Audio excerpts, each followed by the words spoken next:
Our communities are unraveling. The divisions we see in politics, neighborhoods, and even families leave many feeling isolated and disconnected. This fragmentation threatens our ability to solve problems and support one another. Community cohesion is the bedrock of a healthy society. When we know our neighbors, we look out for each other and contribute to the common good. Cohesive communities are safer, healthier, and more resilient in crisis.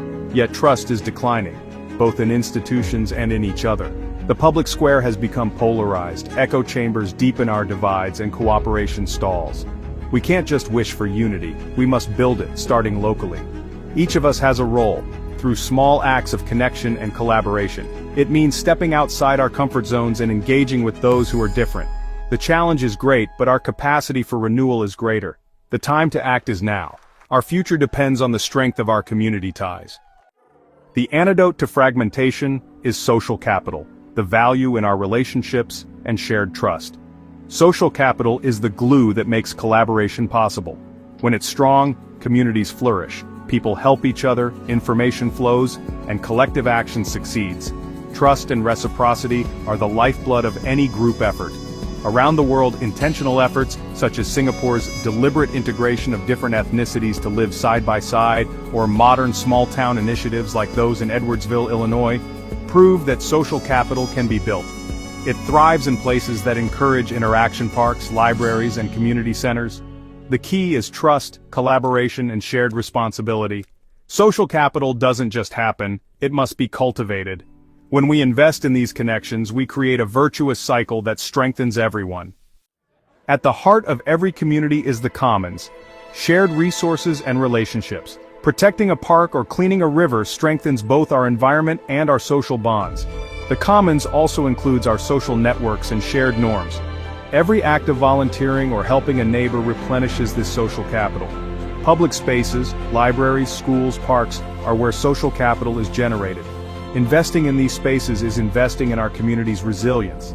Yet both our physical and social commons are under threat from neglect and disengagement. Revitalizing them is essential for community renewal. We are all stewards of these shared resources and relationships. Revitalizing communities requires agency, the belief that our actions matter. When people feel empowered, they get involved and work together. Faith communities like the Bahá'í Faith show how shared values and grassroots action can build social capital. Rebuilding society draws on both science and religion. Science gives us tools and evidence to understand what works. Religion inspires us with purpose and a sense of responsibility for others. When combined, they offer a powerful partnership for social transformation. We need both rigorous understanding and moral vision to regenerate our communities. Together we can create lasting change. Our institutions often struggle to address the crisis of connection. We need collaborative, community-focused leadership, often from ordinary citizens.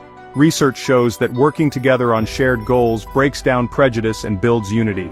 Diversity should be seen as a strength, bringing new perspectives and solutions. Community leaders must intentionally create spaces for connection, supporting local groups and designing public spaces for interaction. For individuals, it starts with small steps. Learn your neighbors' names, join a group, volunteer, or organize a potluck. Each action is a thread that strengthens the community fabric.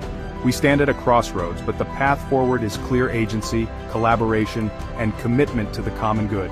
We have the tools and knowledge to heal our divisions. Let's embrace this moment with hope and become architects of a more connected future. The essential work of regenerating our world begins with us. The future of our communities depends on it.